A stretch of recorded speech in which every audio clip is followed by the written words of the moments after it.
Elves mustered all they could, but could not stop the absolute power and might of the Chaos Horde. It ravaged the lands and its people wherever it went. The Elves rushed and held their council. Why? What was this Horde after? They moved with such speed and determination. There must be a goal, a place, an object. They searched their libraries down to the deepest recesses where all but time had forgotten. And they found what was most certainly the answer. An object, hidden away by the elves from humanity in the lands of the dead, where only they could care for it. An object that in the past showed destruction and death, and so was hidden away with it. The great undead kings of Khemri protect their treasure with such ferocity and will, and so there it lay, waiting for the day where its owners would come and reclaim it. The elves now seek to get it first.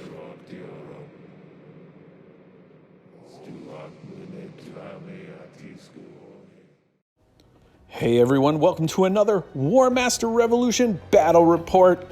This time we've got two 1,000 point armies. High Elves, Tomb Kings, duking it out in the Khemrian Desert. Let's find out how this one goes. Okay, for the Tomb King army, we have 3 units of skeletons, we have 3 units of skeleton archers, 2 skeleton cavalry units, 1 skeleton chariot, 1 bone giant, 1 unit of carrion, our general, our Tomb King general, 1 lich priest with a ring of magic, and another lich priest on a chariot with a sword of fate. He is magic, but also offensive boost. All right, so what I did for the High Elf army for 1,000 points was 2 units of Silver Helms, 3 units of Spearmen. I have 3 units of Archers. I have a General on an Eagle. I'm sorry, just a General with a Sword of Fate. Okay. I have a Wizard, and the Wizard is going to be riding a Giant Eagle and has a Wand of Power. And then you have then I have 1 unit of Giant Eagles. All right, that's 1,000 points. Correct.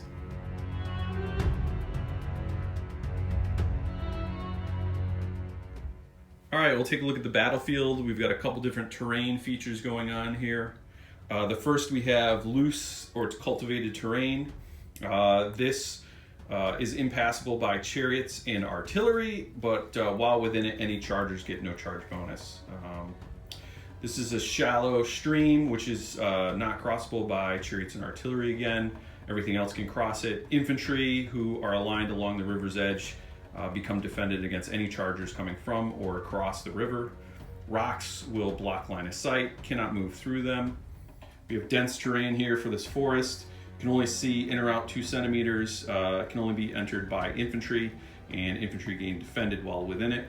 Similarly, is this black area is representative of a ruined city. Everything can enter it, and just like the dense terrain of the woods, things will get defended status while in it, and they can only see in or out 2 centimeters. We do have a river crossing, so chariots and artillery can get across the river at this one point. We have some pyramids, which are just going to block line of sight. Flyers can get over it. We have a couple obelisks, which are going to act as line of sight blockers. A couple low linear obstacles. These provide defended status for infantry and artillery who are on the other side of it. Let's see, and we just have on the other side, we have a couple hills placed throughout. Hills give defended status to infantry and artillery only while being attacked from a lower level. And we have some more hills here, and we'll get on to deployment. All right, first we'll take a look at the Tomb King's deployment. So we rolled for who gets to decide table edge. Tomb King, that was me, got the win of the roll, so I chose to take the side with the city. So my deployment strategies here, we have a block of 2 units of archers and a spearman unit who are going to try and take the city and hold the city and get some defended status while in it. Because the bridge is the only way to get my chariots across it, my chariots are in the middle. Right next to him is my Lich Priest on a chariot, because that's his only way to get to the other side of the table, so that's where he is. I have this other kind of brigade here of 2 spearmen in column and 1 archery unit. They're going to probably try and get up to that forest over there and maybe try and shoot across the river if possible. The birds are just kind of behind them, being blocked by line of sight. If I ever need to move them out, I can. General's in the middle, and then I have this funky little brigade on the side here, which is my 2 cavalry units and a bone giant with a Lich Priest nearby. And the thought here is they might try to swing around and maybe provide some flanking opportunities if possible. They can go through the city, but again, it's -1 command penalties, so that's going to be kind of tough to order if I get them in there. So I might try to swing wide. We'll see what happens. And then we'll see what the High Elf player did.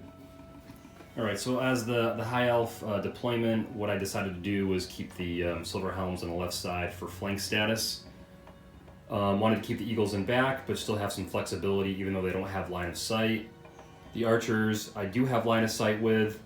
My strategy was to get on the hill to get at least a little bit of a defensive position. And then as for the Spearman unit, I'm going to utilize them as my anvil and hopefully soak up some hits, but still give me the flexibility on the outside flank. The Archer unit, what I have here is just kind of more of a defensive unit in case we do get flanked from the right side. And that's pretty much it. All right, one thing that we're doing to spice this up is we have these Warmaster command cards, which are going to add a little bit of fun and interesting randomness to some of the games.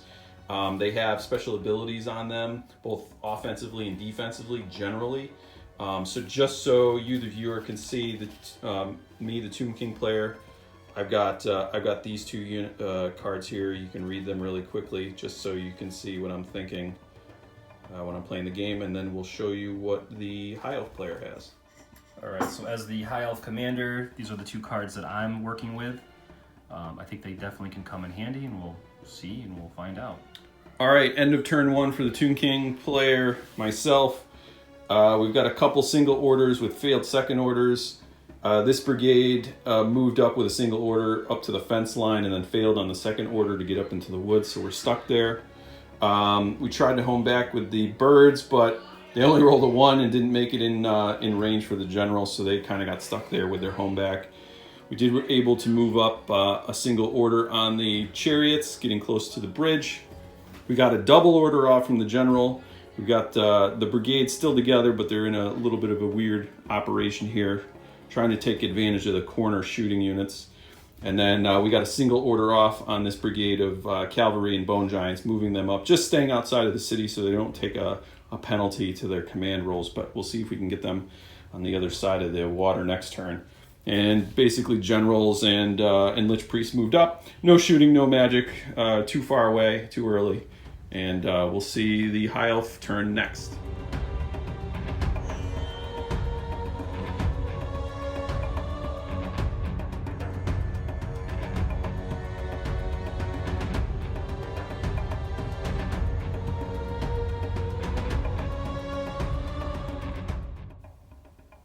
Alright, so first High Elf turn, essentially just movement, getting the archers in place, hiding the eagles behind the obelisk, getting the knights ready in flank range, but not too far and overextended where I'm not sure which way I'm going to go yet. Spearmen are behind the fence, and the archers are there ready to protect the right flank. The most important thing for this first round is I was able to move the wizard, get him in range of Hail of Destruction on his chariots, and actually I got actually 2 hits off. So it was a very good roll, and we're going to see right now where the next turn ends.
All right, top of turn 2. We moved up over onto that side of the river. We actually got the chariots pretty far up here. No orders on these guys in the city. This brigade over here with the archers at the front got 1 order, so unfortunately they just squeaked 1 shot for line of sight purposes, and we just moved some characters and things around. Attempted Doom and Despair with both Lich Priests, both of them failed. Trying to keep them at bay, but that didn't work out this turn. And shooting wise, we did 1 hit here, which we actually still have to roll for drive back on that one. So it's a 1d6. We got a 6. So that unit's gonna get driven back 6 centimeters and will be confused because we got a 6. All right, and we'll go back to bottom of turn 2 with High Elves.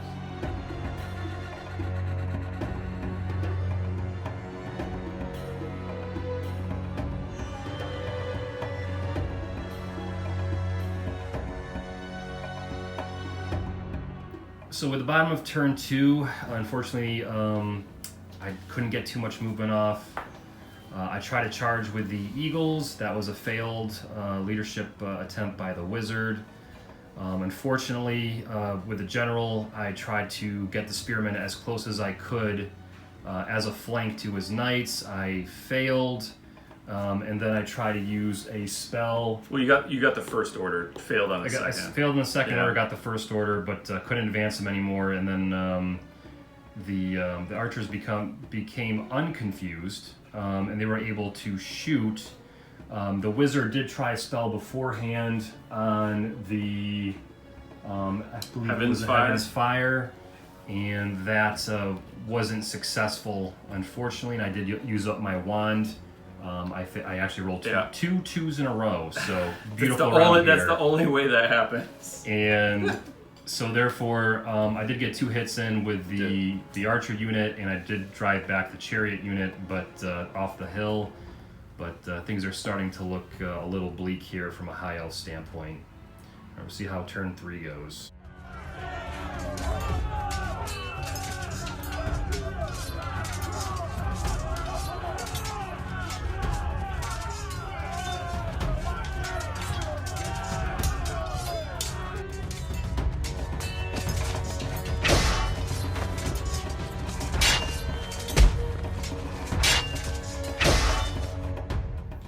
Alright, this is the end of the shooting phase.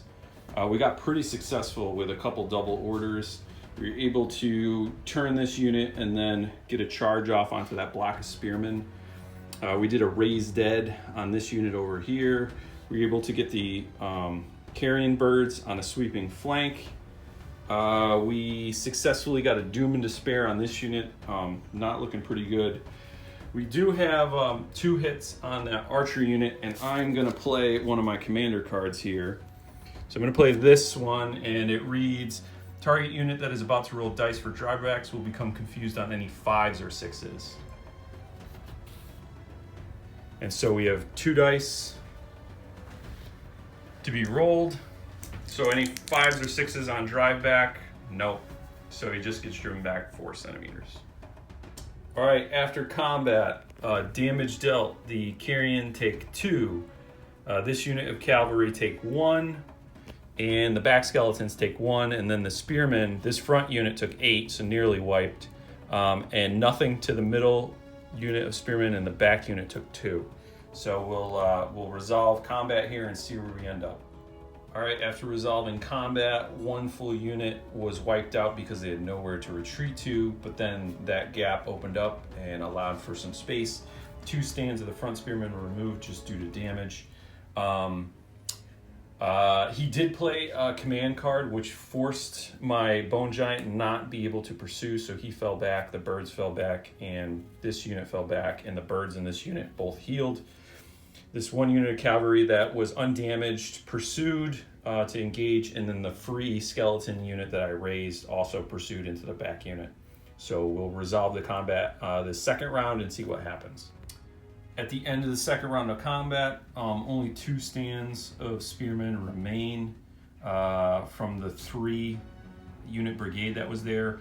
This cavalry unit sustained 1 damage that they're going to carry over, and my free skeleton unit lost a stand, and they have 2 additional damage carried over as well.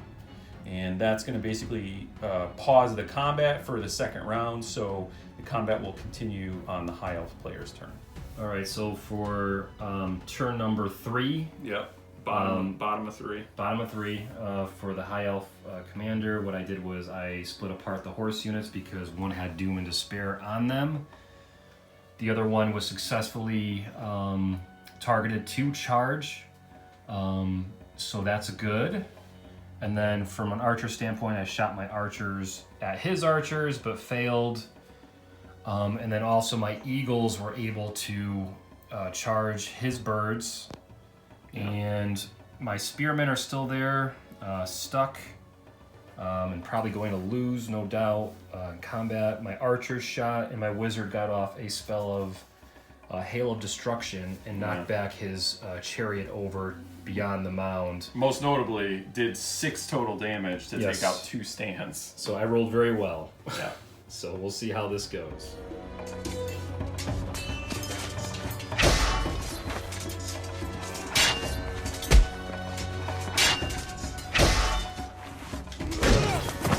All right, so High Elf Commander, bottom of turn 3.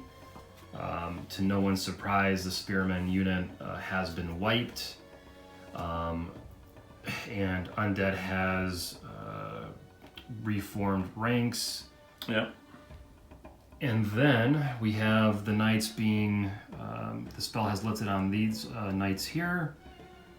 This knight unit here had a charge over the river. It was 5s to hit. They ended up losing the actual first turn of combat. Yeah, I did have my Lich Priest on a chariot in that unit as a defensive measure as well, so I did have extra dice. Yep, and so he did win combat resolution, but he can't pursue because he's in infantry and I'm cavalry. Other than that, One important thing is I did play my last command card, which reduced the Silverhelm's armor save to a 5+. And so I was able to do enough damage to remove 1 stand. Right, that's correct. And then right here we have the Eagles, obviously working out the combat resolution. They're about to get rear flanked here by the Knights, and we'll see what happens in turn 4. All right, just top of turn 4 update. The current break is 6-2, only 2 remaining for the High Elf player. Tomb Kings has a few dead stands, but no full units are dead yet. So movement during this phase, we were able to get rear charge and flank charge into the Eagles with the cavalry and the Bone Giant.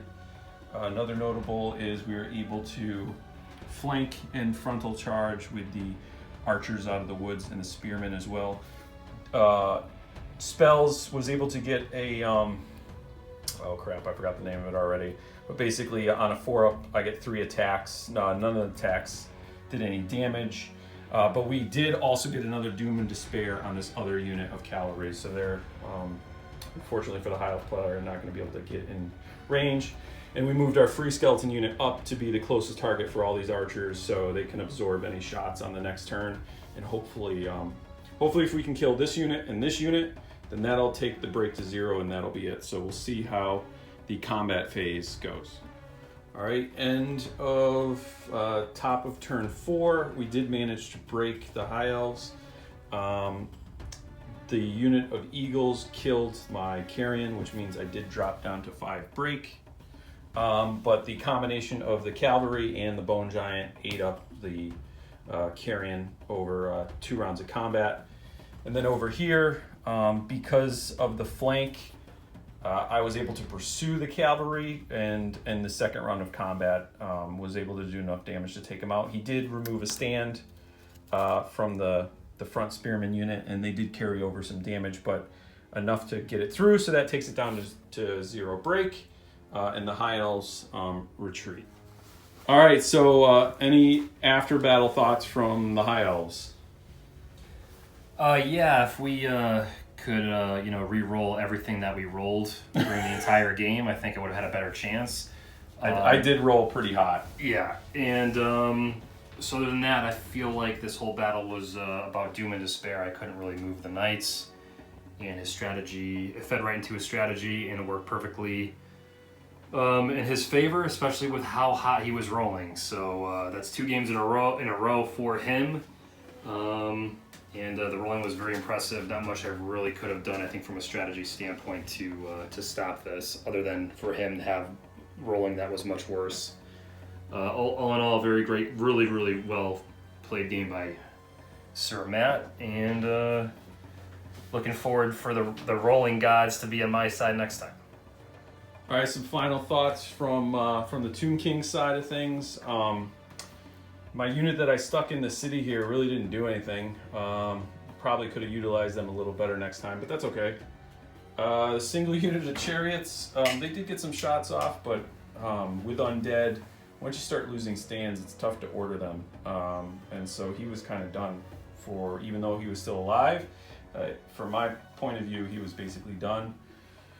If I were to pick an MVP, I would agree my dice were number 1. But also, yeah, Doom and Despair, getting it 2 turns in a row on, the Knights really held off 50% of his force. I think there was 1 turn that could have swung after I had used my Tomb King's once per turn ability, and I used my Ring of Magic.